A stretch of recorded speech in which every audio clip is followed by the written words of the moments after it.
Donald Trump ఆయన ఎవరు ఏంటి అనే విషయాలు మన అందరికీ తెలుసు, కొత్తగా చెప్పుకునేది ఏం లేదు. ఇప్పుడు మళ్ళీ వాటి జోలికి వెళ్ళి టైం వేస్ట్ చేయడం ఎందుకు. కానీ అమెరికా అధ్యక్ష రేసులో ఉన్న ట్రంప్ను ఎలాన్ మస్క్ ఇంటర్వ్యూ చేశాడు. 2 గంటల పాటు సాగిన ఈ ఇంటర్వ్యూలో చాలా కీలక అంశాలను చెప్పారు, కొన్ని సంచలన వ్యాఖ్యలు చేశారు. ఇప్పుడు వాటిపైనే మన డిస్కషన్. ట్రంప్ మస్క్ ఇంటర్వ్యూ చాలా విషయాలపై క్లారిటీ ఇచ్చింది. ముఖ్యంగా తాను అధ్యక్షుడిని అయ్యాక ఎలాంటి పనులు చేపట్టబోతున్నాననేది ఆయన క్లియర్ కట్గా చెప్పాడు. ఇందులో వలసదారులు, అమెరికాను సూపర్ పవర్గా మార్చడం, కమలా హ్యారిస్పై అనుకున్న అభిప్రాయం, బైడెన్ను తప్పించడం అనుకున్న కుట్ర, తనపై జరిగిన హత్యాయత్నం, ప్రత్యర్థి దేశాలపై అనుకున్న అభిప్రాయాలు, ఇవి హెడ్లైన్స్ అని చెప్పాలి. ఒక్కొక్క విషయంపై కాస్త డీప్గా వెళ్తే ట్రంప్ ఓకల్ ఫర్ లోకల్ అంటున్నట్టుగా మనకు అర్థమవుతోంది. వలసదారుల విషయంలో మీ ఆలోచన ఏంటి అనే ప్రశ్నకు చాలా స్ట్రైట్గా ఆయన సమాధానం చెప్పారు. కమలా హ్యారిస్ అధ్యక్షురాలైతే అమెరికా మరింత దిగజారుతుంది, వలసలు మరింత పెరుగుతాయి. అంటే వలసల్లో ఎక్కువగా ఇండియన్సే ఉంటారు, సో మనల్ని దృష్టిలో పెట్టుకుని ఆయన అన్నాడు. అమెరికన్ల పరిస్థితి మరింత దిగజారుతుంది, నేను అధికారంలోకి రాగానే వలసదారులపై ఉక్కుపాదం మోపుతా. అలా చేస్తేనే అమెరికాలో నేరాలు తగ్గుతాయి. ఇతర దేశాల నుంచి చాలామంది నేర ప్రవర్తన ఉన్నవారు అమెరికాలోకి చొరబడుతున్నారు. మరి అమెరికా పౌరులు ఎవరు కూడా గన్లు పట్టుకుని కాల్చడం లాంటివి ఎవరు చేయట్లేదు కదా, మరి అంతా పక్క దేశాల నుంచి వచ్చి వీళ్ళ మీద పడుతూ ఉన్నారు అనేది ఆయన ఉద్దేశం. వారే అనేక నేరాలకు కారణమవుతున్నారని ఆయన చెప్తూ ఉన్నాడు. నేను గెలిస్తే ఇకపై అలాంటిది ఉండదు అని కుండబద్దలు కొట్టినట్టుగా చెప్తూ ఉన్నాడు.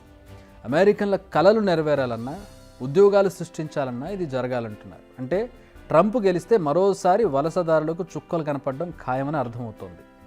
ఈ ఇంటర్వ్యూలో మరో హైలైట్ ఏంటంటే అమెరికా ప్రత్యర్థి దేశాలను ఆయన పొగడ్తలతో ముంచెత్తారు. నిజానికి శత్రు దేశాలను చీల్చి జెండాడితే ప్రజల్లో మంచి పేరు వస్తుందని నేతలు అనుకుంటారు, కానీ ట్రంప్ పూర్తిగా దానికి రివర్స్. మస్క్తో జరిగిన ఇంటర్వ్యూలో రష్యా, చైనా, ఉత్తర కొరియా, రష్యాతోటి ఎప్పటి నుంచో వాళ్ళకి వైరం, చైనాతోటి ఈ వైరం కొనసాగుతూనే ఉంది. ఇక ఉత్తర కొరియా, కిమ్ జాంగ్ ఉన్, వీళ్ళందరినీ ఈ 3 దేశాల అధ్యక్షుడిని పొగిడారు Trump. Putin, Xi Jinping, Kim Jong Un, ఈ దేశాల అధ్యక్షులు వీళ్ళు. వారి సొంత దేశాలను ప్రేమిస్తూ ఉంటారు, వాళ్ళు వారి దేశాలను బాగు చేసుకోవడానికి ప్రయత్నిస్తూ ఉంటారట.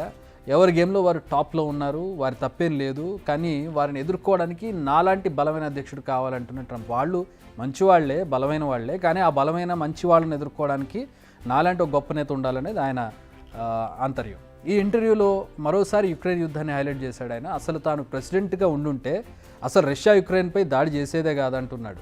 గతంలో నేను పుతిన్ యుక్రెయిన్ గురించి చర్చించుకున్నామంటున్నాడు. నిజానికి యుక్రెయిన్కు అమెరికా భారీ ఎత్తున ఆర్థిక ఆయుధ సాయం చేస్తోంది, ఇదంతా అమెరికన్ రిసోర్స్లను వేస్ట్ చేయడం అంటున్నాడు ట్రంప్. అంటే యుక్రెయిన్కి సాయం చేయడాన్ని అతను వ్యతిరేకిస్తూ ఉన్నాడు. ఇక నెక్స్ట్ బైడెన్ గురించి. బైడెన్ను తప్పించడం కూడా తన క్రెడిట్ అంటున్నాడు ట్రంప్. తాను డిబేట్లో బైడెన్ను చిత్తుగా ఓడించడం వల్ల అతన్ని తప్పించి కమలా హ్యారిస్కు పగ్గాలు అప్పగించారన్నారు. ఈయన ఓడించాడా, ఆయన ఓడాడా అందరూ క్లియర్గా చూశారు. ఆయనకి మతిమరుపు ఎక్కువ అయిపోయింది, ఎవరితో మాట్లాడుతున్నాడు, ఎటువైపు చూస్తున్నాడో తెలియనటువంటి పరిస్థితి. ఆ పరిస్థితుల్లో అతన్ని తప్పని పరిస్థితులను పక్కకు పెట్టి కమలా హ్యారిస్కి చోటు ఇవ్వాల్సి వచ్చింది. దాన్ని కూడా ఈయన తన క్రెడిట్ కింద వేసుకునే ప్రయత్నం చేశారు. నిజానికి బైడెన్కు పోటీ నుంచి తప్పుకోవడం ఇష్టం లేదని, కానీ కుట్రతో తప్పించారంటూ సంచలన వ్యాఖ్యలు చేశారు ట్రంప్ ఈ ఇంటర్వ్యూలో. యాక్చువల్గా బైడెన్కు ఐక్యూ తక్కువ అనుకున్నానని, అసలు ప్రెసిడెంట్కు ఐక్యూనే లేదని తెలిసిందని ఆ డిబేట్ తర్వాత తెలిసిందని చెప్తూ ఉన్నాడు ఆయన.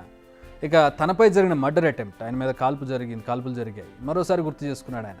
ఈ ఇన్సిడెంట్ తర్వాత దేవుడిపై నమ్మకం పెరిగిందని, తల తిప్పడమే తన ప్రాణాలను కాపాడిందని అంటూ ఉన్నాడు. అయితే తన స్పీచ్ను కంటిన్యూ చేయాలనుకున్నానని, కానీ సెక్యూరిటీ వాళ్ళు, అంటే ఈ షూటింగ్ జరిగిన తర్వాత కూడా బుల్లెట్ ఆయన చెవులు రాసుకుంటూ వెళ్ళిపోయిన తర్వాత, గాయమైన తర్వాత కూడా తన స్పీచ్ కంటిన్యూ చేయాలనుకున్నాడట, కానీ పాపం సెక్యూరిటీ వాళ్ళు తీసుకెళ్ళిపోయారని అతను చెప్తూ ఉన్నాడు. సో ఓవరాల్గా ట్రంప్ ఆలోచనలు ఎంత డిఫరెంట్గా ఉంటాయో మనకి ముందు నుంచి తెలుసు. ఇప్పుడు ఇంటర్వ్యూలో ఇంకొంచెం క్లియర్గా అర్థమవుతుంది. ఆయన కంప్లీట్గా అమెరికా డెవలప్మెంట్ పైన ఫోకస్ చేసేలా కనిపిస్తున్నాడు. Local first, America first, America and American first, తర్వాతే ఏదైనా అనేలా ఉన్నాడు. ఇంతకుముందు కూడా అదే పందా అయింది. మరి ఇది ఎంతమంది అమెరికన్లకు కనెక్ట్ అవుతుందో చూడాలి. అమెరికా అంటే కేవలం అమెరికన్లు మాత్రమే ఉండరు కదా, అక్కడ వలస జీవులు చాలామంది ఉన్నారు. మెక్సికో నుంచి, ఆఫ్రికా నుంచి, ఇతర దేశాల నుంచి, ప్రధానంగా ఇండియా నుంచి వచ్చినటువంటి అక్కడ స్థిరపడ్డటువంటి వాళ్ళు చాలామంది ఉంటారు. గతంలో కూడా ఇలాంటి వ్యాఖ్యలు చేసి ట్రంప్ దెబ్బతిన్నాడు. సో ఆయన పందా మళ్ళీ అదే పందాన్ని ఎంచుకున్నాడు. అమెరికా ఫస్ట్ అంటూ ఉన్నాడు, అమెరికా పౌరులే ముఖ్యం అంటూ ఉన్నాడు, మరి వలసదారులకు వ్యతిరేకంగా మాట్లాడుతూ ఉన్నాడు. ఈ ఇంటర్వ్యూ, ఈ భేటీలో ఆయన చెప్పినటువంటి విషయాలతోటి ఆయన మీద ఎలాంటి ప్రభావం పడుతుందో చూడాలి. ఇక సైబర్ దాడి జరిగిందంటూ ప్రచారం చేయడం వల్ల కూడా మరింత పాపులర్ అయింది ఇది. ఎందుకంటే ఈ ఇంటర్వ్యూ 45 నిమిషాల పాటు ఆలస్యంగా స్టార్ట్ అయింది. DDoS అటాక్ కారణమని మస్క్ అంటున్నాడు. ఫేక్గా ఆన్లైన్ ట్రాఫిక్ను క్రియేట్ చేయడాన్నే DDoS అంటారు. అయినా కానీ లైవ్లో 2,70,00,000 మంది విన్నారు. ఇక మరో హైలైట్ ఏంటంటే ట్విట్టర్గా ఉన్నప్పుడు బయటకు వచ్చిన ట్రంప్ ఇప్పుడు ఎక్స్లో రీఎంట్రీ ఇచ్చాడు. నిజానికి కమలా హ్యారిస్ ఎంట్రీతో ట్రంప్ కాస్త వెనకబడ్డాడు. అదే సమయంలో స్ట్రాటజిక్గా ఇంటర్వ్యూ నిర్వహించారు. మరి ఈ ఇంటర్వ్యూ ట్రంప్కు ఎంత మేర ఉపయోగపడుతుందో let's wait and see. Big TV outlook కథనాలు నచ్చితే వెంటనే బిగ్ టీవీ ఛానల్ను సబ్స్క్రైబ్ చేయండి.